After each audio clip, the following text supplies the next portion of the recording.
الشيطان الرجيم بسم الله الرحمن الرحيم السلام عليكم ورحمة الله وبركاته.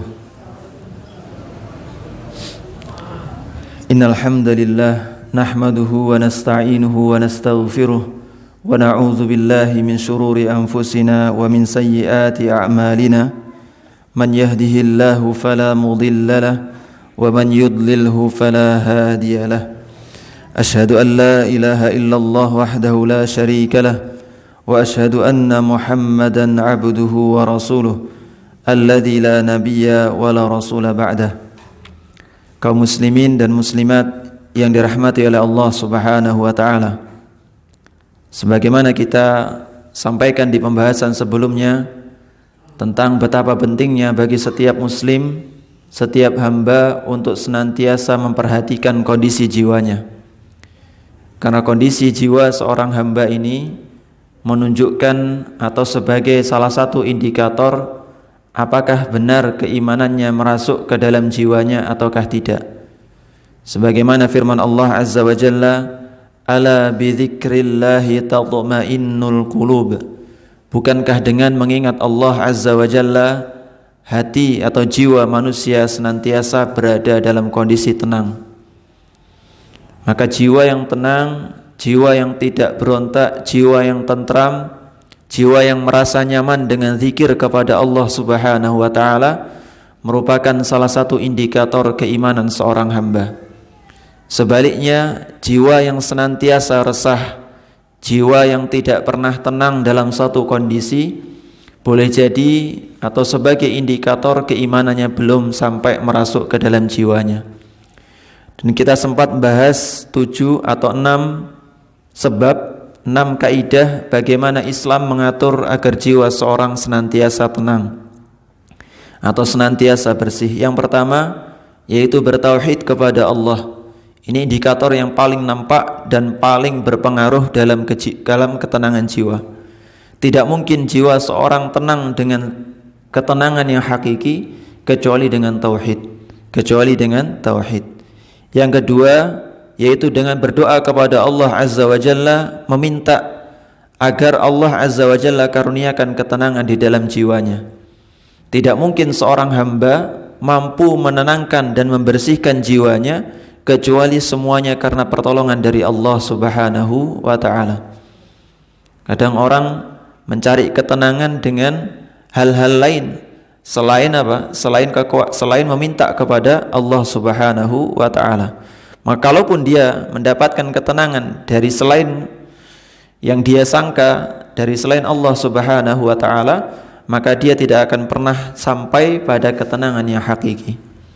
Yang ketiga, mendekatkan diri kita dengan Al-Qur'an. Karena Al-Qur'an ini sebagai sumber ketenangan. Kata Allah Azza wa Jalla, dan kami turunkan Al-Qur'an sebagai syifa, sebagai penyembuh lima fis sudur, terhadap apa-apa yang berada dalam jiwa. Semakin jauh seorang dari Al-Quran, interaksinya semakin rentan dengan Al-Quran, maka sulit atau sangat sedikit potensi hatinya atau jiwanya akan senantiasa tenang. Yang keempat, ittikhadul uswah al-hasanah, yaitu mencari teladan figur yang baik. Jangan sampai salah dalam mengambil figur, terutama dalam masalah ketenangan jiwa. Ada orang yang salah mengambil figur, ngerasa nyaman padahal figurnya salah. Sehingga jangan dibalik, orang yang beriman itu hatinya akan tenang. Tapi tidak setiap orang yang tenang hatinya dia beriman kepada Allah Subhanahu wa taala. Ada orang yang berbuat maksiat ngerasa tenang, tapi bukan indikator dia berada dalam kebenaran. Tapi kalau dibalik, orang yang beriman pasti akan jiwanya berasa tenang kepada Allah Subhanahu wa taala. Yang kelima, bahwasanya membersihkan jiwa, membersihkan hati itu dengan totalitas. Yaitu pertama, bersihkan dari kotorannya. Jangan sampai membiarkan kotoran dalam hati, tapi kita juga pengen bersihkan hati, ini enggak mungkin. Jadi bersihkan dulu kotorannya baru diperhias. baru diperhias. Makanya zikir, kata kalau nggak salah Syekhul Islam Ibnu Taimiyah rahimahullah taala atau Ibnu Qayyim rahimahullah taala, bagi pendosa yang paling utama untuk membersihkan hatinya yang pertama adalah istighfar terlebih dahulu. Istighfar. Jadi banyak-banyak mohon ampun kepada Allah, bersihkan dulu dari kotoran, baru kemudian dihiasi dengan zikir-zikir yang lainnya. Tidak mungkin orang yang berdosa, banyak berbuat maksiat kepada Allah Subhanahu wa taala, lantas dia mendapatkan ketenangan hati, itu enggak mungkin. Ini enggak mungkin. Yang keenam, yaitu menutup segala celah atau pintu yang menyebabkan hati kita kotor, yaitu perbuatan maksiat, perbuatan syirik, perbuatan kufur, banyak tertawa, banyak ngomong, banyak tidur. Ini semuanya penyakit-penyakit hati yang tidak mungkin kebersihan tadi terwujud kecuali dengan menyingkirkan semua celah-celah tadi. Dan yang ketujuh yang akan kita bahas pada pertemuan kali ini adalah tadzakkurul mauti wa liqa'illahi azza wa jalla, yaitu senantiasa atau memperbanyak mengingat kematian. Al-Utsman bin Affan radhiyallahu taala anhu, bahwasanya beliau pernah lewat di sebuah pekuburan, lalu kemudian beliau nangis terseduh-seduh. Ketika ditanya, kenapa engkau menangis? Setelah lewat kuburan kok menangis? Ketika Rasulullah menyebutkan tentang akhirat, tentang surga neraka, engkau enggak nangis, tapi lewat di kuburan kok nangis? Maka Utsman bin Affan radhiyallahu taala anhu mengatakan, sungguhnya keselamatan nanti di akhirat itu kan di tempat ini. Barang siapa yang selamat di tempat ini, maka dia di akhirat nanti akan selamat. Barang siapa yang tidak selamat di tempat ini, maka nanti di akhirat tidak akan selamat. Allah azza wa jalla berfirman, ya ayyuhalladzina amanu taqullah, dan wahai orang-orang yang beriman, bertakwalah engkau kepada Allah Subhanahu wa taala. Wal tanzur nafsum ma qaddamat lighad, dan hendaknya jiwa itu memperhatikan apa-apa yang terjadi di kemudian hari, atau apa yang akan dia dapatkan di kemudian hari. Rasulullah sallallahu alaihi wasallam juga mengatakan, aktsiru dzikra hadimil ladzat, perbanyaklah oleh kalian untuk mengingat-ingat kematian atau pemutus kenikmatan.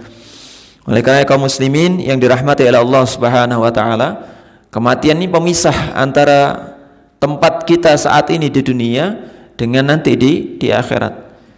Bagaimana kita hidup, begitulah kita akan dimatikan oleh Allah azza wa jalla. Sebagaimana dikatakan dalam sebuah riwayat, man 'asha 'ala syai' mata 'alaih, barang siapa yang hidup di atas sesuatu, dia konsisten rutin menjalankan itu dalam hidupnya, mata 'alaih, dia akan dimatikan oleh Allah dalam kondisi tersebut. Orang yang terbiasa berbuat maksiat, tidak ada penyesalan, tidak pernah bertaubat kepada Allah, maka kemungkinan besar Allah akan matikan dia dalam kondisi tersebut. Begitupun orang yang senantiasa mengisinya dengan keimanan, hidupnya penuh dengan ketaatan kepada Allah, mata alaih, maka kemungkinan Allah akan wafatkan dia dalam kondisi berbuat ketaatan. Nah, karena kematian ini sebagai pemisah antara negeri kita di dunia, tempat kita beramal, tempat kita menambah bekal, dan juga nanti di akhirat negeri pembalasan, maka hendaknya sebagai seorang muslim yang berakal dan juga selamat akalnya, maka hendaknya memperhatikan bagaimana dia hidup di dunia. Dan kalau misalnya berbuat dosa, ya segera bertobat kepada Allah. Allah azza wa jalla berfirman, "Walaisatit taubatu lil ladzina ya'maluna sayyi'at." Jangan sampai telat berbuat atau bertaubat kepada Allah. Sebagaimana firman Allah barusan, dan tidaklah taubat itu untuk orang-orang yang berbuat keburukan, hatta idza hadara ahadahumul mautu qala inni tubtul an, sampai dia rutin berbuat maksiat, rutin berbuat ingkar kepada Allah, sampai ketika kematian datang kepadanya, baru nyawa sampai kerongkongan, dia baru apa? Inni tubtul an, saya bertaubat kepada Allah azza wa jalla sekarang. Karena taubat itu kata para ulama ada dua macam. Ada taubatul ittirar, taubat dalam kondisi terdesak. Orang kalau sudah dipepet, apapun yang diminta oleh yang mepet pasti akan dikerjakan. Begitupun orang yang berbuat maksiat sampai dia diancam nyawanya hilang, baru dia meninggalkan maksiat. Ini taubatnya orang-orang yang taubat makan sambal. Jadi taubatnya kalau makan sambal itu sekarang ngerasa pedas, besoknya diulangi lagi makan sambal. Terus dinikmati makan sambalnya. Begitupun taubatnya orang yang berbuat maksiat, yang dia nggak sadar perbuatan maksiatnya itu dosa, atau nggak mau tahu perbuatan maksiat itu dosa. Makanya orang-orang yang seperti ini mereka akan bertaubat kalau nyawanya sudah akan dicabut oleh Allah Subhanahu wa taala. Inni tubtul an. Tapi apa kata Allah? Walaisatit taubatu lil ladzina ya'maluna sayyi'at. Tidak ada taubat untuk orang-orang yang berbuat keburukan seperti ini. Dan taubat yang kedua yaitu taubatul ikhtiyar. Taubat dalam kondisi kita lapang. Kita dalam kondisi tidak sakit. Kalau sakit taubat wajar. Orang yang sakit sadar akan perbuatan dosanya wajar. Orang yang hendak meninggal, nyawanya hendak dicabut, taubat ini sesuatu yang wajar karena memang terdesak. Tapi taubatul ikhtiyar dalam kondisi kita sehat, punya kelapangan, ini taubatnya orang-orang beriman kepada Allah Subhanahu wa taala. Makanya para ulama ini memperingatkan dua hal. Yaitu yang pertama, hati-hati kalau misalnya dua hal ini berkumpul dalam diri kita, yaitu kesehatan dan juga waktu luang. Ada tambahan satu lagi, kemapanan. Jadi tiga hal. Kalau kesehatan, waktu luang dan kemapanan kumpul dalam diri kita, maka ini kemungkinan besar potensi seorang hamba jatuh ke dalam keburukan. Begitupun kalau tiga-tiganya atau salah satu dari ketiga ini hilang dari diri seorang hamba, maka kemungkinan dia tidak berbuat keburukan. Orang yang punya harta tapi dia sakit, nggak bisa ngapa-ngapain, wajar nggak berbuat maksiat. Tapi kalau tiga ini kumpul, yaitu dia punya waktu luang, dia sehat bugar tubuhnya, terus kemudian dia dikaruniai kelapangan harta oleh Allah Subhanahu wa taala, potensi jatuh ke dalam keburukan akan semakin besar. Kaum muslimin yang dirahmati oleh Allah Subhanahu wa taala, maka untuk membersihkan jiwa kita ini yang ketujuh adalah dengan cara banyak mengingat kematian dan juga perjumpaan kita dengan Allah Azza wa Jalla. Sebagaimana kita ingin jumpa dengan Allah dalam kondisi seperti apa, maka hiduplah dengan kondisi demikian. Kalau kita menghadap Allah inginnya dalam kondisi menjadi orang-orang yang bertakwa kepada Allah, bukan dalam kondisi ketakutan nanti di hari kiamat, ya tidak ada cara lain selain apa? Bertaubat kepada Allah, terus kemudian mengisinya dengan ketaatan kepada Allah, banyak mengingat kematian sehingga lahir apa? Lahir ibadah-ibadah yang baik kepada Allah Subhanahu wa taala. Allah Azza wa Jalla berfirman, "Qul innal mautal ladzi tafirruna minhu fa innahu mulaqikum." Katakanlah bahwasanya kematian yang kalian lari darinya, fa innahu mulaqikum, maka kematian tadi akan menjemput kalian. Kita mau dimanapun kita menghindar dari kematian ini pasti akan apa? Pasti akan dijemput oleh kematian. Karena malaikat maut itu sudah siap-siap untuk mencabut nyawa kita. Tinggal ada mandat dari Allah Subhanahu wa taala, selesai. Habis nyawa kita. Kita nggak tahu siapa yang lebih duluan di antara kita semua. Tidak ada prasyarat kematian harus tua terlebih dahulu, nggak ada. Orang yang lebih muda meninggal terlebih dahulu, sudah banyak ceritanya. Allah Azza wa Jalla juga berfirman, "Ainama takunu yudrikumul mautu walau kuntum fi burujim musyayyadah." Yaitu kata Allah Azza wa Jalla, dimanapun kalian berada, maka maut akan menemui atau menjumpai kalian. Walau kuntum fi burujim musyayyadah, sekalipun kalian berada di dalam benteng yang kokoh. Mau kita lindungi dengan apapun, tetap aja kita akan apa? Meninggal dunia. Makanya kalau ada orang-orang zaman sekarang yang buat bangkar di bawah tanah demi menghindari kiamat, nggak mungkin. Kalau Allah sudah takdirkan mereka mati, tewas, ya sudah binasa. Allah Azza wa Jalla juga berfirman, fa idza jaa ajaluhum la yastakhiruna sa'atan wa la yastaqdimun. Kata Allah Azza wa Jalla, kalau sudah sampai ajal mereka, maka mereka tidak akan mampu mengakhirkan sedikit pun. Minta diakhirkan enggak mampu. Wa la yastaqdimun, dan minta dikedepankan juga enggak mampu. Jadi kalau takdirnya di jam 5 tanggal 17 menit pertama, ya sudah meninggal dunia. Pertanyaannya bukan kapan kita meninggal, bukan jadi soalan. Yang penting adalah bagaimana cara kita meninggal dunia dan bagaimana dalam kondisi apa kita menghadap Allah Subhanahu wa taala. Itu yang harus menjadi sorotan. Kita nggak penting, Pak, meninggal sekarang, meninggal nanti, meninggal masih berapa puluh tahun lagi, nggak ada soalan. Tapi yang jadi soalan adalah bagaimana kita menghadap Allah Azza wa Jalla. Apakah menghadapnya dalam kondisi berbuat ketaatan ataukah justru rusak dengan kemaksiatan. Sa'id bin Jubair rahimahullah ta'ala mengatakan, "Lau faraqa dzikrul mauti qalbi, khasyitu ay yafsuda alayya qalbi." Kalau seandainya hatiku ini lalai dari mengingat kematian, wis enggak lagi ingat urusan kematian, khasyitu ay yafsuda alayya qalbi, aku khawatir justru hatiku justru malah merusakku. Jadi hati kalau dipisahkan dari apa? Dari mengingat kematian, lalai dari mengingat kematian, ya akhirnya berimbas buruk kepada diri seorang hamba. Sufyan bin Uyainah rahimahullah taala mengatakan bahwa Ibrahim At-Taimi rahimahullah taala mengatakan, aku memisalkan, jadi aku bayangkan diriku ini dalam surga. Aku makan buah-buahan di surga, aku minum dari sungai-sungai yang ada di surga. Terus kemudian aku juga bersenang-senang dengan apa yang Allah sediakan dalam surga. Kemudian aku bayangkan, selesai bayangkan di surga, beliau mengatakan, aku bayangkan juga diriku ini berada dalam neraka. Aku makan dari buah zakum, dari buah orang-orang penghuni neraka. Kemudian aku juga minum dari nanah di neraka. Terus kemudian aku disiksa di neraka, maka aku mengatakan kepada jiwaku, ai nafsi, hei jiwa, ayu syai'in turidin, mana yang kau inginkan dari dua kondisi ini? Pengen nikmat, pengen tentram, pengen nyaman nanti di hari kiamat? Ya sudah tahu jawabannya. Ini pertanyaan retoris ditujukan kepada jiwa kita sendiri. Kadang kita ini kalau tanya, kita sering ngomong, tanya pengen masuk surga, pengen, nggak pengen masuk neraka, nggak pengen. Tapi kalau ditanya ke jiwa kita, jujur ke jiwa kita, nggak pernah nanya ke jiwa kita, mana yang kamu inginkan dari dua kondisi ini. Dan kalau jujur keinginan kita kepada Allah Subhanahu wa taala, maka pasti akan berimbas kepada perilaku kita, lahir ketaatan kepada Allah Subhanahu wa taala. Taib, itu yang ketujuh. Yang kedelapan, agar jiwa kita bersih, jiwa kita suci, yaitu yang kedelapan adalah takhayyurul julasa'i wa intiqa'ur rufaqa, milih teman-teman yang baik. Jangan sampai salah atau bobrok jiwanya gara-gara kita salah memilih teman, memilih konco.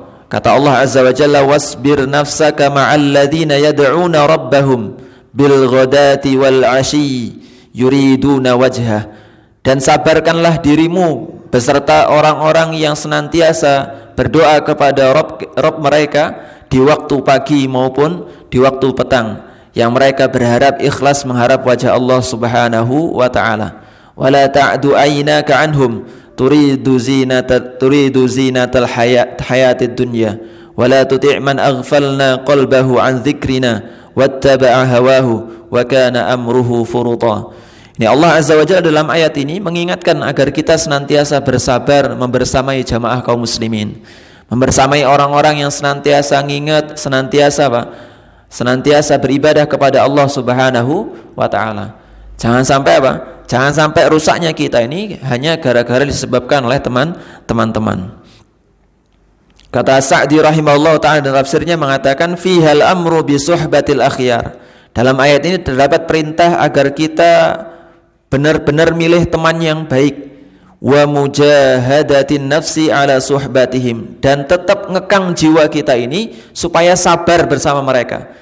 Kadang kalau orang bersama orang-orang baik, bersama orang yang senantiasa mengingat Allah, ini kadang nggak sabar jiwanya, nggak sabar. Kok rasanya hidupnya itu aja, rasanya hidupnya datar-datar aja. Siang ke masjid, sore ke masjid, malam ke masjid, nggak ada variasi sama sekali hidupnya. Hidupnya orang beriman kok kayak gini aja. Wah, saya pengen nyoba yang lainnya. Nah, ini perlu kesabaran jiwa. Perlu kita melatih jiwa kita sabar bareng orang-orang yang baik seperti ini. Meskipun nggak ada variasi. Datangnya ingatnya cuman masjid. Diajak nongkrong, ini masjid terdekat mana ya? Ngomongnya masjid. Ketika belum selesai diajak bukber, nanya nanti maghribnya jam berapa, masjid terdekat sebelah mana, kita jamaah dulu. Yang diomongin masjid, yang diomongin ingat Allah Subhanahu wa ta'ala. Maka perlu melatih jiwa kita untuk bersabar bersama orang-orang seperti ini. Wa mukhalatatihim wa in kanu fuqara, sekalipun mereka bukan orang yang berpunya. Kadang kan sebagian orang ada yang enggak betah kalau temenan dengan orang yang enggak punya. Kok enggak ada keuntungan bagi kitanya apa kok tetap bertahan pertemanan kita dengan mereka? Jawabannya adalah karena mereka orang-orang baik. Daripada kita dapat sokongan harta, terus dapat kalau berjumpa dengan mereka dapat suguhan yang luar biasa, alih-alih seperti ini mending temenan dengan orang yang enggak punya, tapi mereka senantiasa mengingat Allah Subhanahu wa taala. Mending demikian. Fa inna fi suhbatihim minal fawaidi ma la yuhsa.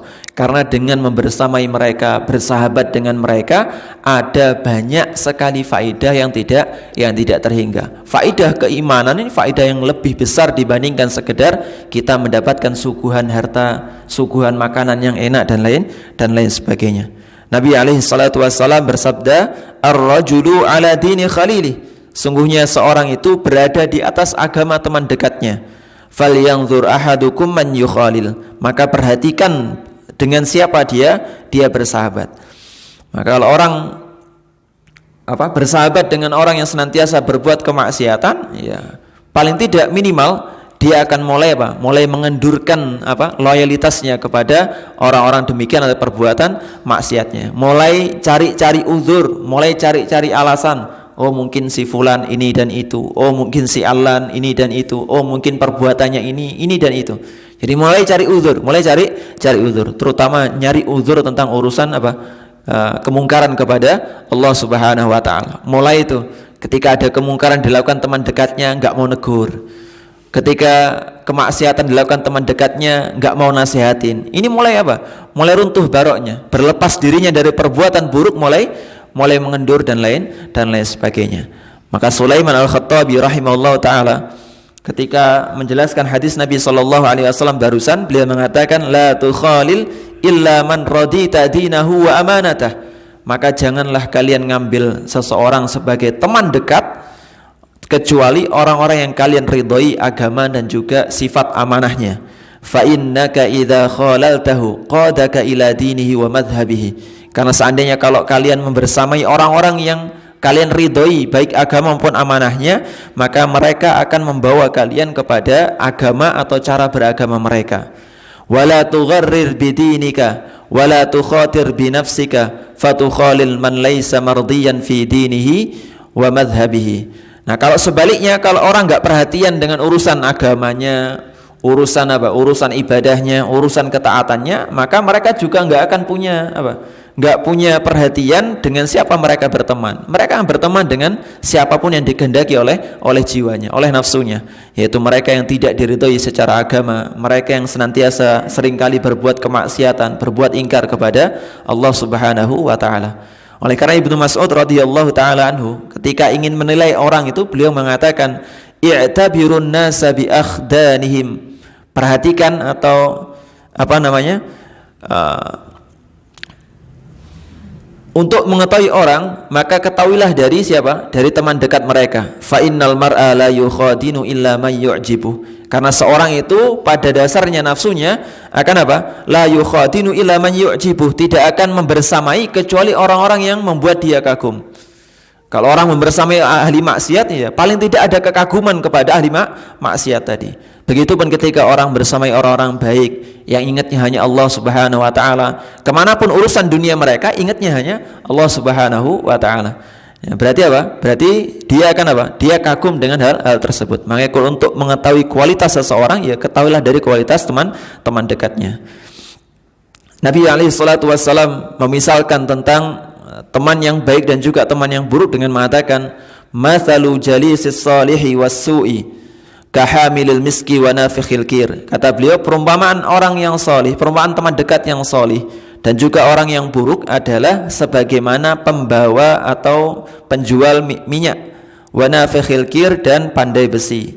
Maka orang-orang yang menjual minyak wangi, imma ayyuhdhiyaka wa imma an tabta'a minhu. Yaitu mereka bisa nularin wanginya atau engkau beli minyak wangi darinya. Yaitu dapat harum yang enak. Kita masuk ke toko minyak wangi saja sudah sudah pakaian kita sudah ngerasa harum. Begitupun berteman dengan orang-orang yang salih. Kemudian beliau mengatakan bahwasanya orang yang atau teman dekat yang buruk sebagaimana pandai besi. Ini bukan menghinakan profesi pandai besi, enggak. Tapi kalau kita masuk ke tukang pandai besi, maka paling tidak kita akan tercium bau asap dari kita. Ini perumpamaan, permisalan untuk teman-teman yang buruk. Sekalipun kita enggak ikut berbuat maksiat, enggak ikut nempa besinya, tapi tapi paling tidak pakaian kita, terus kemudian fisik kita akan tertular baunya. Paling tidak ada sedikit jelaga asap di tubuh kita. Karena Karena berdekatan dengan pelaku-pelaku keburukan. Al-Qadhi Iyad rahimahullah ta'ala ketika menjelaskan hadis yang di atas tadi, beliau mengatakan fihi tajannubu khulata'is su'i wa mujalasatul asyrar. Dalam hadis ini terdapat perintah untuk menjauhi teman-teman dekat yang buruk, wa ahlul bid'ah wal mughtabina linnas, yang juga menjauhi ahlul bid'ah, lianna jami'a haula'i yanfudhu atharuhum ila jalisihim wal haddu ala mujalasati ahlil khair. Begitupun apa? Begitupun anjuran agar senantiasa membersamai para pelaku kebaikan, membersamai ahli ilmu, membersamai talibul ilmi, membersamai orang-orang yang senantiasa ingat Allah Subhanahu wa taala, dan juga orang-orang yang senantiasa menghabiskan waktunya untuk apa? Untuk ilmu, atau orang-orang yang memiliki perangai baik, maka bersamai mereka, Karena memilih teman yang baik tidak salah dalam memilih teman orang bergaul, maka apa? Maka min a'dhami asbabi tazkiyati nafsihi wa salahiyah, termasuk di antara faktor untuk memperbaiki kondisi jiwanya. Jadi kalau pengen kondisi jiwa kita semakin baik dari hari ke hari, mulai sekarang tuh pilah-pilah circle pertemanan kita. Mana yang cocok untuk kita jadikan teman, mana yang kita jadikan sekedar ya kenal gitu aja. Kenal gitu saja. Karena kadang orang susah untuk apa?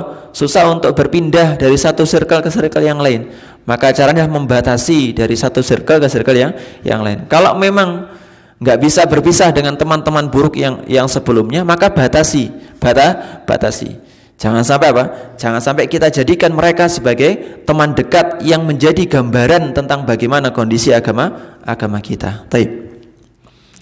Berikutnya, kaidah yang ke-9, agar jiwa kita senantiasa bersih adalah al-hadharu minal ujubi wal ightirari bi nafsi, yaitu benar-benar memperhatikan, hati-hati jangan sampai ujub sombong, wal ightirar bin nafsi, tertipu dengan jiwa. Jadi kadang ada sebagian orang kalau sudah menempuh sebab-sebab ini mengatakan, wah alhamdulillah hati saya sudah bersih, jiwa saya sudah bersih, sudah suci dan lain sebagainya. Maka ingat firman Allah Azza wa Jalla, fala tuzakku anfusakum, jangan mensucikan diri kalian sendiri. Jadi jangan anggap kalian ini sudah bersih, sudah beres. Huwa a'lamu bimanittaqa, sungguhnya Allah Azza wa Jalla paling tahu siapa yang paling bertakwa di antara kalian. Maka Allah Azza wa Jalla dalam ayat ini melarang seorang hamba untuk memuji dirinya sendiri. Bima yadullu ala zakatihi wa salihah, yang menunjukkan, oh saya ini sudah bersih, jiwa saya ini sudah suci, enggak kotor lagi. Nah ini enggak boleh, enggak boleh. Sekalipun kita sudah tempuh semua sebab 8 tadi. Jadi enggak boleh tertipu dengan hal tersebut. Dan Allah Azza wa Jalla Maha tahu siapa yang benar-benar bersih jiwanya, siapa yang benar-benar suci jiwanya di antara kita semuanya.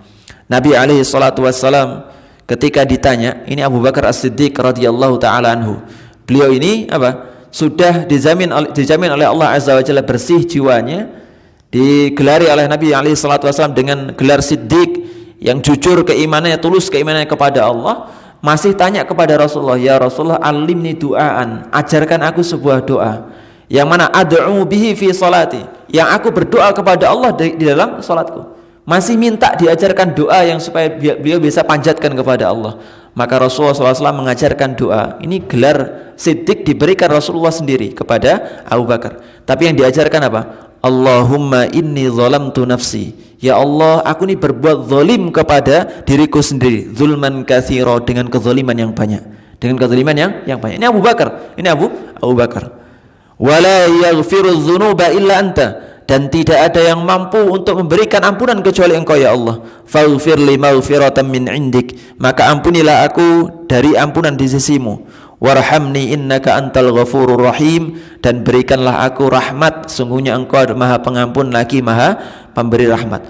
Ini Abu Bakar As-Siddiq diberikan anjuran doa oleh Rasulullah sallallahu alaihi wasallam untuk mengakui kepada Allah dia telah berbuat zalim yang banyak. Ini Abu Bakar. Bagaimana kalau doa yang diajarkan, kalau kita di hadapan Rasulullah minta diajarkan doa dengan kondisi kita seperti ini, kira-kira diajarkan doa yang seperti apa? Jadi apa? Jadi Rasulullah mengajarkan agar tidak tertipu dengan kondisi dirinya sendiri. Dan para sahabat ini dijamin masuk surga, enggak menipu mereka, enggak menipu. Amal mereka tetap konsisten taat kepada Allah Subhanahu wa taala. Karena kata Rasulullah sallallahu alaihi wasallam, fakullun muyassarun lima khuliqalah. Sungguhnya segala sesuatu ini akan dimudahkan untuk apa dia diciptakan. Kalau seorang diciptakan menjadi seorang penghuni surga, amalan-amalan sebelumnya dari dia nggak akan menipu dia untuk memberhentikan dia apa? Dari perbuatan ketaatan. Karena apa? Karena Allah akan mudahkan seorang hamba beramal sebagaimana dia akan diciptakan nantinya. Diciptakan sebagai seorang ahli surga, maka amalannya akan konsisten ibadah kepada Allah Subhanahu wa taala. Sebaliknya kalau ditakdirkan menjadi penghuni neraka, ya amalan sedikitnya menjadi apa? Bangga. Wah, saya sudah sholat sedemikian rupa, insya Allah Allah akan ampuni. Nggak ada khawatir sama sekali kalau Allah apa? Allah tolak amalannya. Jadi inilah bedanya antara kondisi orang-orang yang beriman yang tidak tertipu dengan amalannya dengan kondisi orang-orang yang tidak beriman dan dia tertipu dengan amalannya. Oleh karena yang kita sempat bacakan tentang perkataan Al Hasan Al Basri rahimahullah taala, beliau mengatakan al-mu'minu jama'a ihsanan wa syafaqah. Seorang mukmin, orang yang beriman itu mengumpulkan dua hal, yaitu apa? Yaitu ihsanan, berbuat baik, taat kepada Allah, wa syafaqah, dan khawatir amalannya tidak diterima oleh Allah Subhanahu wa taala. Adapun orang-orang munafik jama'a isaatan wa amnan, mengumpulkan antara perbuatan buruk, maksiat, dan juga rasa aman, enggak khawatir sama sekali. Summa talal Hasan, kemudian Hasan membacakan firman Allah Azza wa Jalla, innal ladzina hum min khasyati rabbihim musyfiqun. Sungguhnya orang-orang yang beriman, mereka yang min khasyati rabbihim musyfiqun, karena takutnya kepada Allah mereka senantiasa khawatir kondisi amalan mereka. Dan Abdullah bin Abi Mulaikah rahimahullah taala, beliau mengatakan, adraktu 30 min ashabin Nabi sallallahu alaihi wasallam kulluhum yakhafun nifaqa ala nafsihi. Aku menjumpai 30 orang sahabat dari kalangan Nabi, dari sahabat Nabi sallallahu alaihi wasallam, dan mereka semua khawatir dari penyakit nifak. Penyakit nifak, itu penyakit menampakkan keimanan tapi hatinya kufur. Ya, seorang yang penampilannya bagus tapi ternyata hatinya busuk. Jadi penampilannya bagus, tapi ketika manusia nggak ngelihat dia, orang-orang banyak nggak menyaksikan dia bermaksiat kepada Allah di tempat sepi. Makanya apa? Makanya ciri-ciri nifak, meskipun nifak amali. Jadi jangan sampai kita terjatuh ke dalam perkara nifak. Dan yang dikatakan Abdullah bin Abi Mulaikah, para sahabat tadi bukan hanya khawatir urusan nifak yang i'tiqadi, nifak yang besar yang mengeluarkan seorang dari Islam. Tapi apa?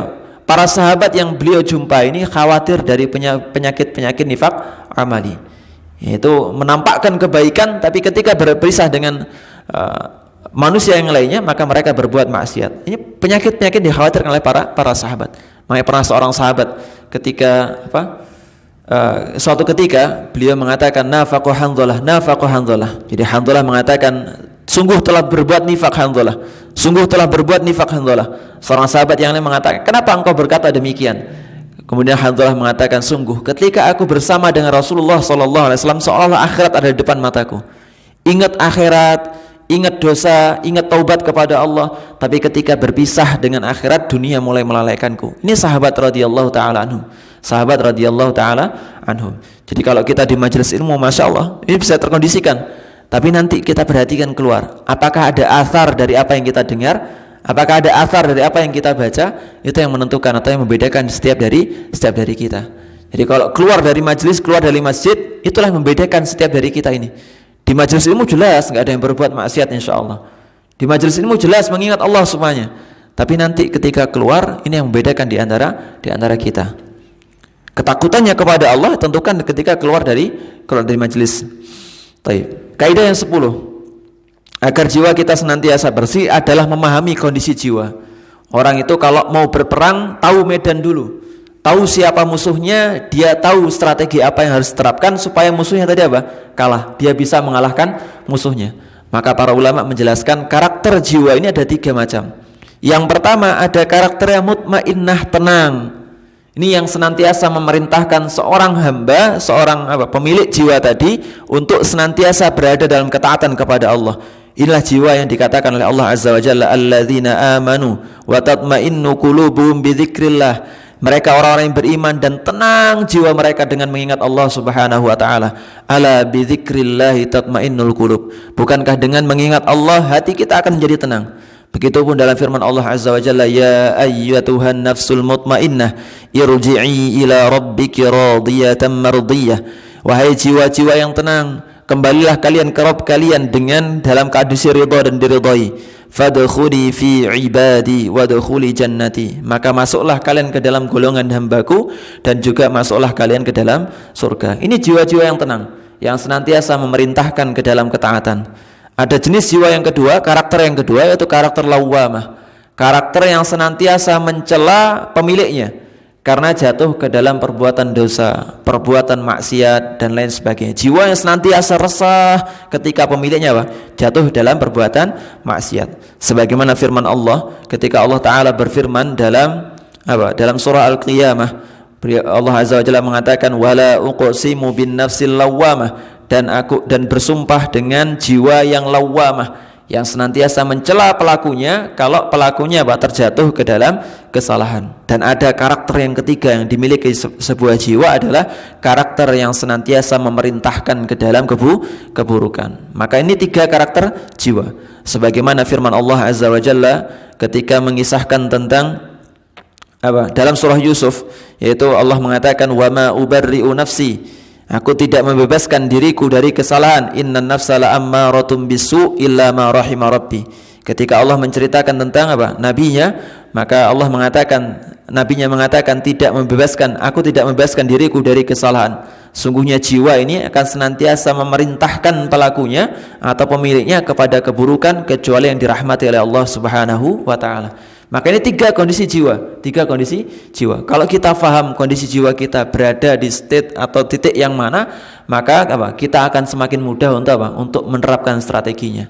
Maka kalau jiwanya sudah tenang, penuh dengan ketaatan kepada Allah, tambahi sedikit syafaqah, yaitu rasa enggak nyaman kalau nanti Allah enggak terima amalan kita. Kalau jiwanya senantiasa merintahkan kepada keburukan, kasih ultimatum, khawatirkan dia dengan azab Allah Subhanahu wa taala. Jadi kita tahu strateginya. Kalau jiwa yang tenang dalam ketaatan kepada Allah, terus kita kasih amnan, kita kasih rasa aman, ya wes, terus bablas di situ. Enggak ada kekhawatiran dari tidak diterimanya amalan di sisi Allah Subhanahu wa taala. Maka sekali lagi kaum muslimin dirahmati Allah Subhanahu wa taala, hendaknya kita perhatian bagaimana kondisi kejiwaan kita. Kondisi kejiwaan kita. Baik. Syekh Abdul Razak bin Abdul Muhsin hafizahullah ta'ala, beliau memisalkan tentang kondisi kejiwaan manusia ini seperti ada anak kuda yang bagus, bibitnya bagus untuk balapan, terus kemudian untuk berperang, bagus bibitnya. Nah, anak kuda ini bisa menjadi kuda dewasa yang bagus kalau misalnya yang pertama dia dirawat dengan baik, yang kedua dia dibersamai oleh seorang ahli kuda yang baik, yang ketiga dia bisa menjadi kuda dewasa yang baik kalau misalnya dia atau ahli kuda yang membersamai dia, yang merawat dia itu bersabar dengan kondisi tersebut. Maka begitupun ketika kita ngelatih jiwa ini bisa menjadi baik kalau misalnya penuh 3 syarat. Yang pertama, kalau misalnya kita sabar untuk ngelatihnya. Yang kedua, kita faham dengan kondisi kejiwaan kita. Dan yang ketiga, yaitu ketika seorang tahu bibitnya ini baik, ya dia rawat dengan baik. Kalau 3 kondisi ini kita penuhi, yaitu kita sebagai pelatih jiwa yang baik, sabar membersamai jiwa, sabar melatih jiwa kita, maka insyaallah ta'ala jiwa kita ini akan senantiasa berada dalam kondisi kebaikan. Taib. Itu permisalan diberikan oleh Syekh Abdul Razak bin Abdul Muhsin hafizahullah ta'ala. Umar bin Khattab radhiyallahu ta'ala mengatakan, hasibu anfusakum qabla an tuhasabu. Hisablah diri kalian sebelum kalian dihisab oleh Allah Subhanahu wa taala. Wazinu anfusakum qabla an tuzanu. Timbanglah diri kalian sebelum kalian ditimbang. Wa tazayyanu lil ardil akbar, dan persiapkanlah untuk ardil akbar, yaitu menghadirkan amalan kita nanti di hari kiamat. Yauma tu'raduna la takhfa minkum khafiyah, yaitu hari di mana amalan kalian akan dihadirkan oleh Allah Azza wa Jalla dan tidak ada satupun yang samar di hadapan Allah Subhanahu wa taala. Maka kaum muslimin yang dirahmati oleh Allah Subhanahu wa taala, mari kita berusaha sedemikian rupa, berusaha sekuat mungkin agar jiwa kita ini berada dalam kebaikan, senantiasa mengondisikan jiwa diri kita ini dalam ketaatan kepada Allah Subhanahu wa taala. Dan meskipun kata Maimun bin Mihran rahimahullah ta'ala, yang mana beliau mengatakan la yakunul abdu taqiyan hatta yakuna li nafsihi ashadda muhasabatan minasyariki li syarikihi. Tidaklah seorang hamba bertakwa kepada Allah sampai perhatian dia dengan urusan jiwanya itu lebih besar dibandingkan perhatian seorang teman kepada temannya. Jadi kalau misalnya seorang sudah perhatian dengan urusan jiwanya lebih besar dibandingkan perhatian temannya kepada dirinya, ya ini berarti apa? Berarti seorang hamba bertakwa kepada Allah Subhanahu wa taala. Demikian pembahasan kita tentang asyru qawaid fi tazkiyatin nafas. Semoga Allah Azza wa Jalla berikan kita taufik. Nggih.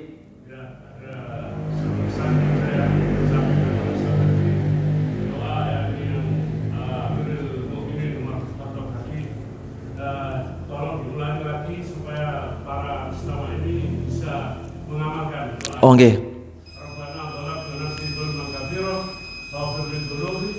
Oh nggih. Nggih, itu yang diajarkan kepada Abu Bakar As-Siddiq radhiyallahu taala anhu. Doanya? Oh nggih.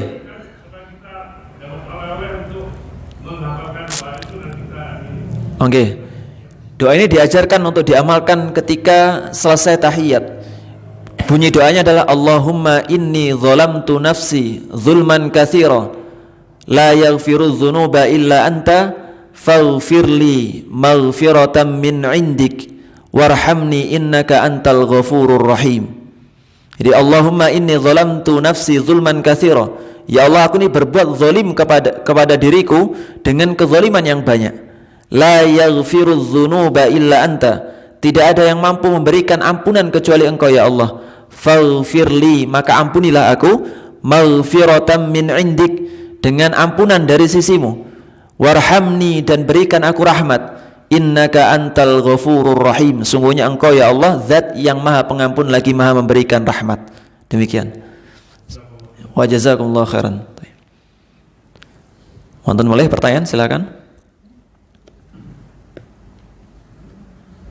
Nggih, silakan.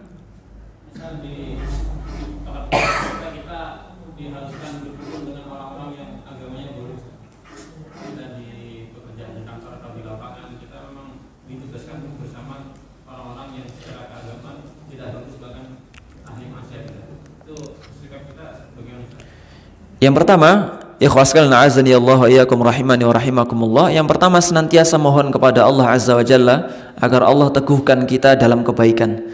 Yang kedua, kita enggak memungkiri bahwasanya setiap dari kita akan berinteraksi dengan orang yang jauh dari Allah Subhanahu wa taala. Maka yang bisa kita lakukan adalah membatasi jenis interaksi kita dengan mereka. Kalau kita di lingkungan pekerjaan yang isinya beraneka ragam, ada orang baik, ada orang buruk secara agama, maka batasi masing-masing tadi untuk kita interaksi dengan mereka. Kalau orang baik, ya nggak ada masalah, jenengan jadikan teman dekat, jenengan interaksi mereka dengan mereka selain di urusan pekerjaan. Adapun orang-orang yang jauh dari Allah, maka batasi hubungan tadi hanya untuk urusan dunia saja. Rasulullah SAW juga berinteraksi dengan orang-orang kafir, dan kekufuran ini adalah seburuk-buruk dari apa? Kemaksiatan. Tapi Rasulullah tetap berinteraksi dengan mereka. Tapi urusan apa? Urusan duniawi. Begitupun kita dengan teman kerja kita, ya urusannya adalah urusan pekerjaan. Gak usah kita ajak diskusi masalah agama, gak usah kita ajak diskusi masalah apa? Tentang bagaimana ketaatan kepada Allah, gak usah.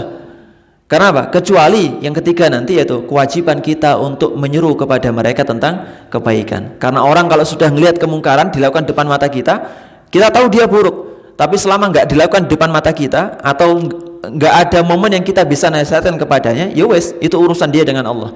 Tapi kalau kita lihat di depan mata kita, atau kita sempat lihat dia sebelumnya berbuat demikian, ada kesempatan bagi kita untuk menasihati, nasihatkan. Karena kewajiban seorang muslim, man ra'a minkumul munkar, siapa saja yang lihat kemungkaran, falyughayyir biyadihi, maka ubahlah dengan tangannya. Kalau nggak mampu, falyughayyir bilisanihi, dengan lisannya. Fa'ilam yastati, kalau enggak mampu fabi qalbi, maka dengan hatinya. Wa huwa ad'aful iman, sungguhnya itu merupakan selemah iman. Jadi batasi interaksinya, berdoa kepada Allah mohon keteguhan. Yang ketiga adalah nasihati kalau kita melihat kemungkaran secara langsung. Itu cara interaksinya. Wallahu taala alam. Nggih. Nggih. Masalah kita sholat tarawih, terus ada sholat witir, ya saja. Terus kita malamnya ikut sholat tahlil kan? Tolong diterangkan apakah ini nanti sebagian orang yang tidak memahami masalah ini, dia sholat witir lagi, apakah itu diperbolehkan atau tidak? Ustaz, pengetahuan saya itu tidak diperbolehkan. Dan bagaimana solusi untuk kalau dia ingin sholat witir juga? Apakah menambah 1 rakaat atau bagaimana? Ini tolong diterangkan. Oke. Kaum muslimin dirahmati oleh Allah Subhanahu wa taala, bagi sebagian orang kalau misalnya pengen untuk sholat malam 2 kali, karena biasanya di 10 hari terakhir ada 2 gelombang ya. Gelombang pertama dia pengen sholat tarawih. Maka terus kemudian gelombang kedua dia pengen qiyamul lail. Apa yang dia lakukan? Maka dia harus memilih salah satu witir dari keduanya. Ima gelombang yang pertama dia ikut witir dan di gelombang kedua dia tidak ikut witir, atau di gelombang pertama tidak ikut witir tapi di gelombang kedua ikut witir. Karena Rasulullah SAW hanya memberikan opsi untuk sholat witir itu, kata beliau, sholat witir di awal sebelum tidur atau ketika nanti di pertengahan malam setelah tidur. Dan Rasulullah mengatakan, jadikanlah akhir sholat kalian di malam hari adalah sholat witir, dan sholatnya cuman 1 kali witir. Maksud 1 kali witir bukan 2 kali witir, bukan 2 kali witir. Jadi sekali lagi tidak ada 2 kali witir dalam satu malam.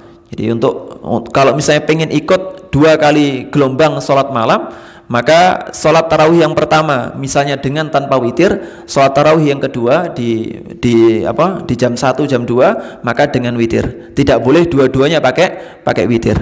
Wallahu taala alam. Kalau misalnya yang pertama dengan witir, misalnya ikut sama imam dengan witir, maka dia harus menambah 1 rakaat dan dia tidak boleh niat sholat witir sebelumnya.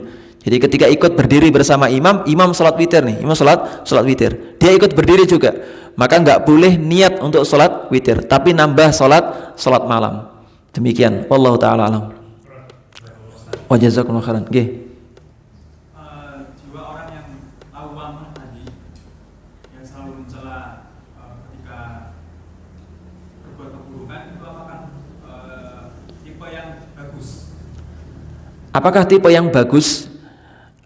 Para ulama menyebutkan ada lawamah yang tidak mencela dan ada lawamah yang mencela. Kalau lawamah yang mencela pelaku keburukan diiringi dengan perbaikan dari orang yang memiliki jiwa tadi, maka jiwa tersebut bagus.